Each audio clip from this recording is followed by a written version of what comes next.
So our last presentation for this session will be presented by Professor Angelo Fossati. He's a professor of prehistory and protohistory at the Catholic University of the Sacred Heart in Milan, Italy. He's a rock art specialist whose research focuses on parts of the Alps, the United States, and the Arabian Peninsula, particularly Oman, UAE, and Saudi Arabia.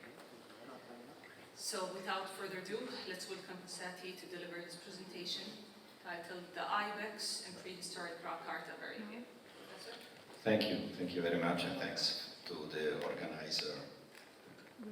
I'm not so tall. For inviting me. So the subject is one of the animals most diffused in rock art, in prehistoric,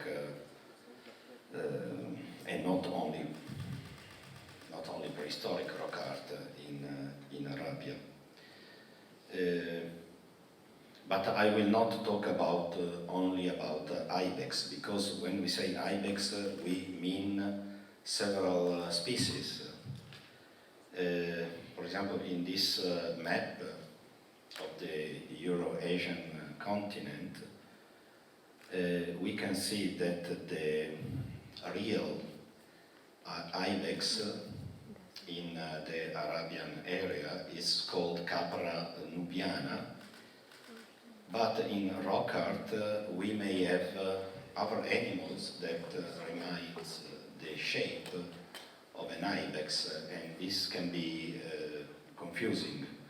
For example, we have also Capra egagrus, the bezoar, that is well diffuse in some areas that are not in the Arabian countries today, but in other areas. But because now you see in this map the living today animals. But as we will see in the ancient Arabian area periods, you may find this animal, including also another one that is called tar, the Arabian tar, that is not included in this map, but is present, especially in rock art. So, what are the animals that are considered really ibex? But in my presentation, I will deal also with the other animals looking like an ibex. So the real ibex have the growing rings, the annual growing rings that are clearly represented in rock art, especially in Saudi Arabia, and less in other areas, in other countries. Then we have the wild goat, the Capra egagrus that I mentioned before. That is, this is the map of the appearance of wild goat in ancient periods, in petroglyphs, rock art, but also bones and sighting. But the Capra egagrus is recognizable because of the difference between Capra egagrus and real ibex, Capra nubiana. It's the fact that the horns are different, and then there is this strip in the coat that is not visible in the real ibex. And this is an important feature that can be recognized in rock art, because sometimes it is represented, sometimes not, like in Mosul Akwat, it's not represented in Yemen, but in Shena, probably it's represented, unless we consider this strip into the body another thing, but we will discuss later. As I said, then we have also the Arabian tar, the Arabitragus jayakari, that is a small ibex, if we may say, and very furry. So the coat is with a lot of hair that the other ibex don't have.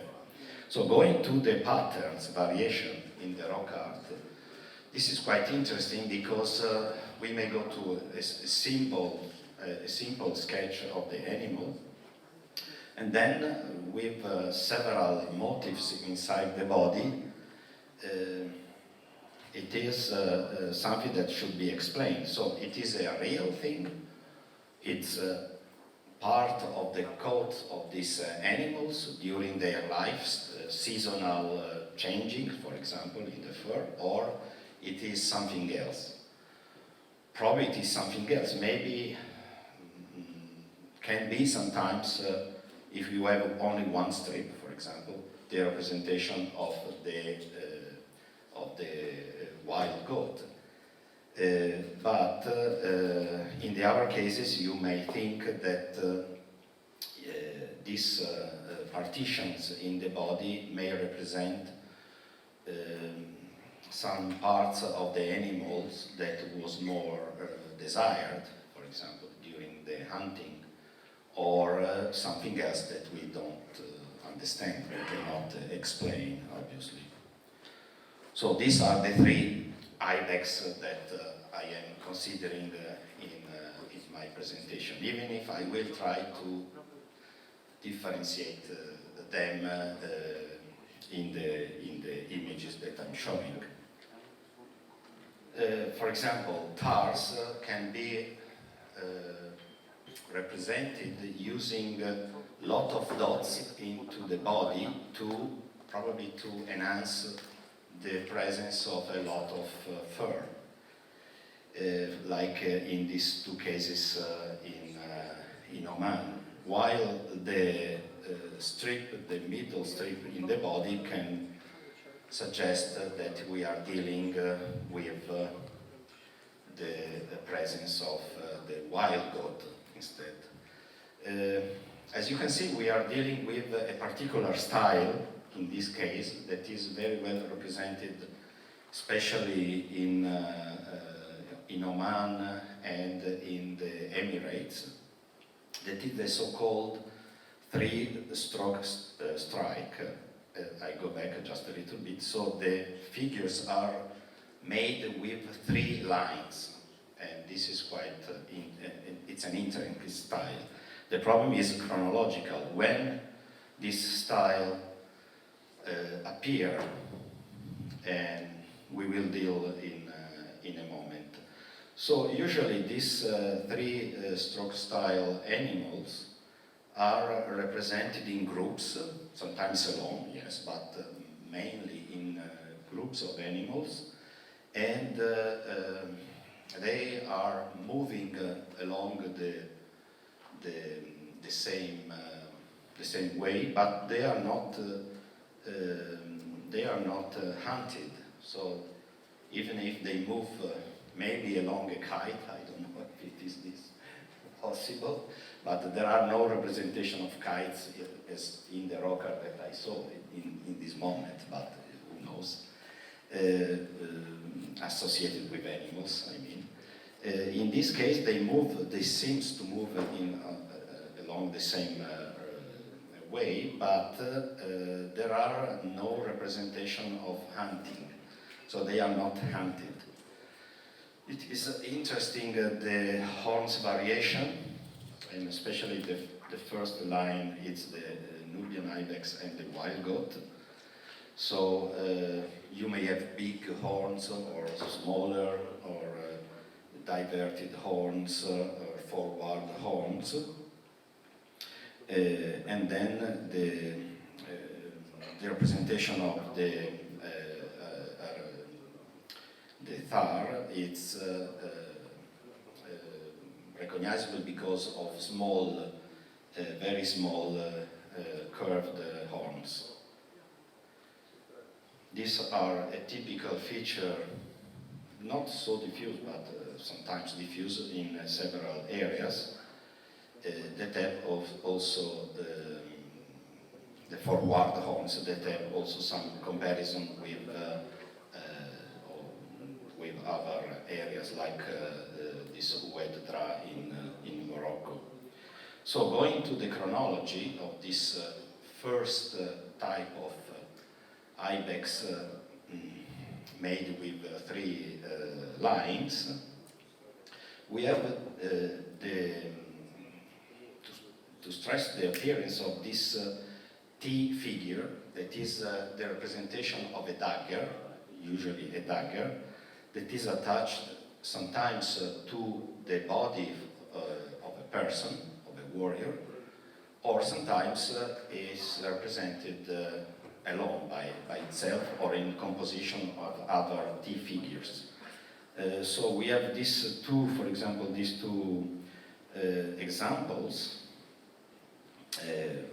One for sure associated, you see the two warriors in the middle that have this T dagger on the waist, and they are nearby a three-stroke animal that may be an ibex or a wild goat, that is overlapped by an ancient Arabian script.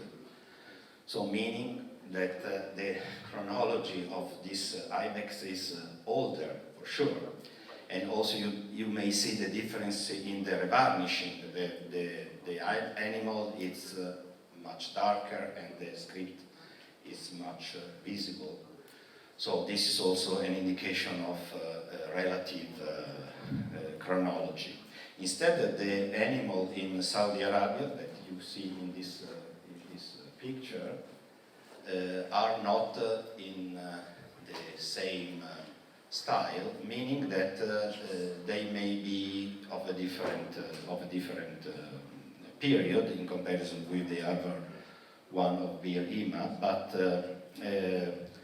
the chronology of this T figure is quite wide, at least including 2 millennia, the end of the third millennium BCE and the old second millennium BCE. We have some superimposition, interesting superimposition, for example, like in Shena, in Oman, where a T figure, you can see also the difference in revarnishing, is covering two three strokes style ibex or animals. A very clear suggestion and comparison is made because of the appearance of this T dagger in the warrior stele from Yemen. So we are dealing with the last centuries of the third millennium, and obviously these are very well known real objects in all the Arabian area. And the last appearance of the T daggers or swords sometimes are in the last centuries of the second millennium BCE, like this in Kitfa in the Emirates. So in the Emirates we have several areas with the presence of these T daggers. So a first chronological point is between the third and the second millennium BCE for this T figure that give us, because of the superimpositions and the use sometimes of this, that we may deal with some figure pertaining to the fourth and the third and then also the second millennium BCE, I mean the Ibex presence. Going to the Iron Age, what we can consider Iron Age, we saw before beautiful images in the video of this Makbar in the far cave. It's a huge cave, not far from Yemen, and there are several painted representations here, including oryx and ibex. I have been last year with Munir Arbash to see this beautiful, beautiful cave. And there are also representation of, well, camels, obviously, and some other animals, including a hunting scene. As you can see here, for example, the horseman in black in the middle of the image, following the two ibex and the oryx. So made with the same style and with the same technique. In red here, another ibex, but in black also you may see also a representation of a leopard or feline. So in Dhofar, the ibex, the real ibex, is always, most of the times, represented with the annual growing ring. That is not the case in other areas, for example in Halajar Mountains. It's interesting the presence of the horseman. I say horseman, even if in this case the horseman, the rider, is sitting on a donkey, probably on a donkey. You can see maybe better if I use the D-Stretch software, where the person on the donkey is also holding a sword and a shield.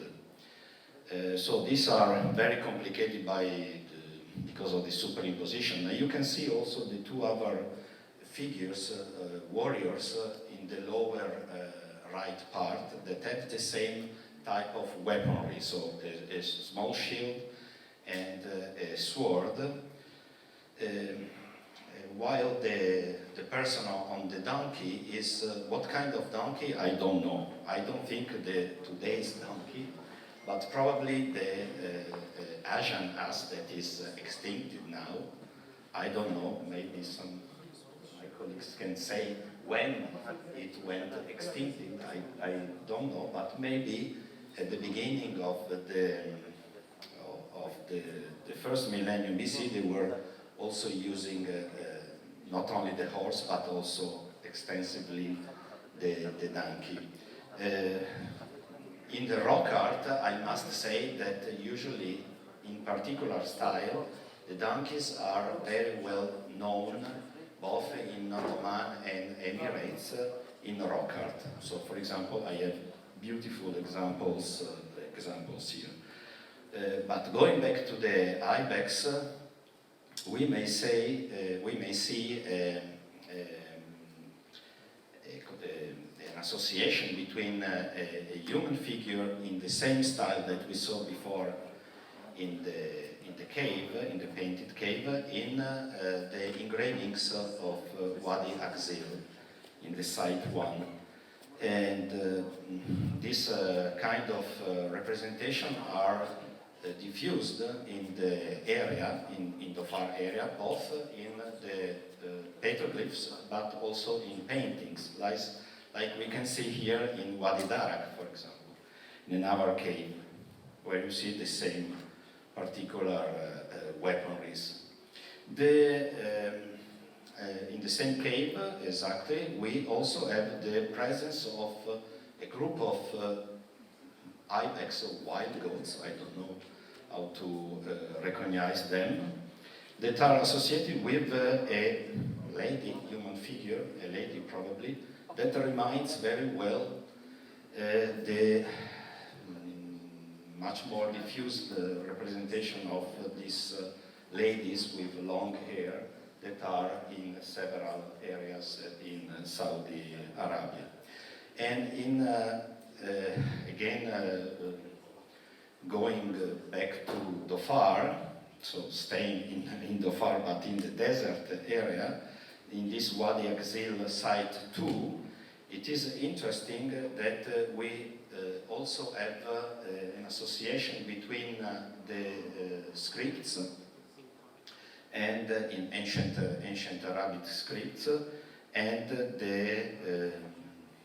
the presence of and the figures of Ibex. In this case, for example, a site that we studied with Munir Arbash last year, we have the name of the Ibex in ancient Arabic. So, well, I don't know if I'm pronouncing well, but it is written like that, exactly near the Ibex figure. That is a very rare case, I think.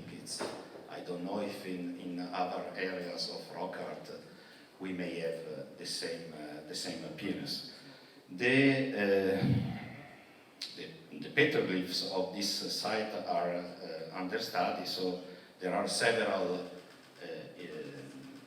inscriptions nearby, also the presence of hunting scene that I'm going to deal very briefly here.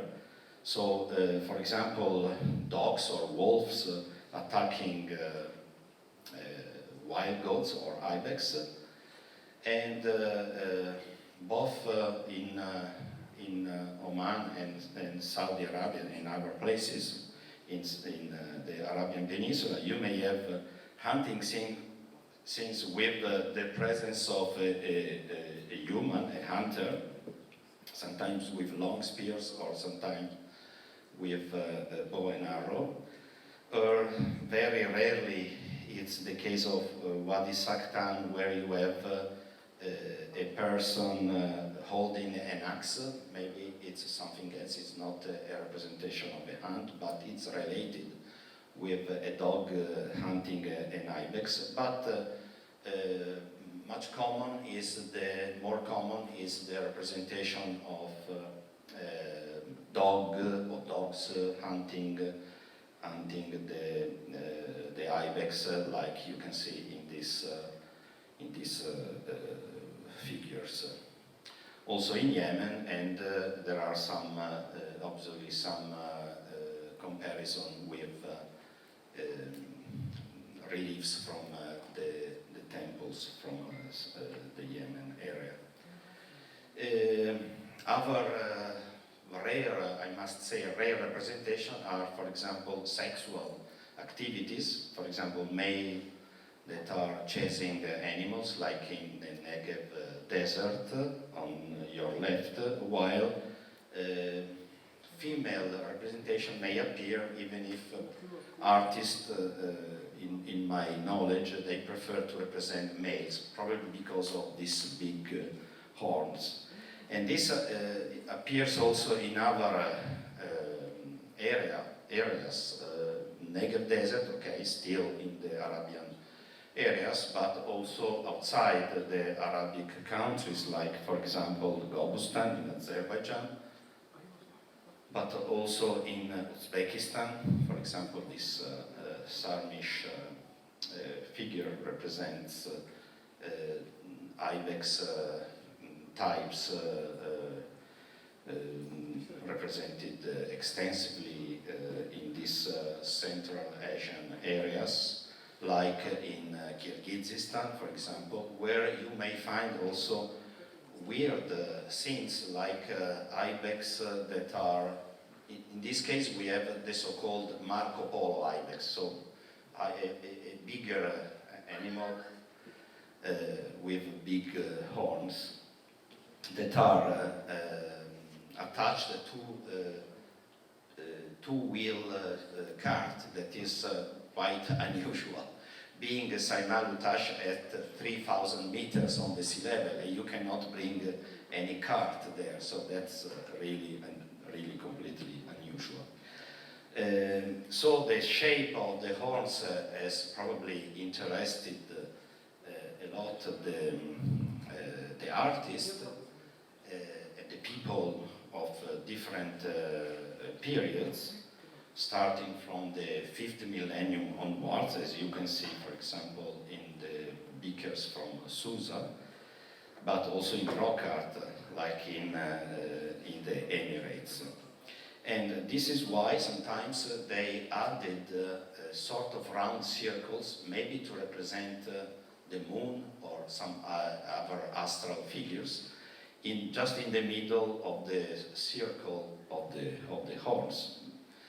And this appears also in later reinterpretation of figures like in Wadi Bani Harus, for example, where the circle with a central dot was added on the top of the horns, or in Gobustan, for example, where they added a central circle inside. That is the same type of representation we can see also in Susa necropolis and other areas in actual Iran.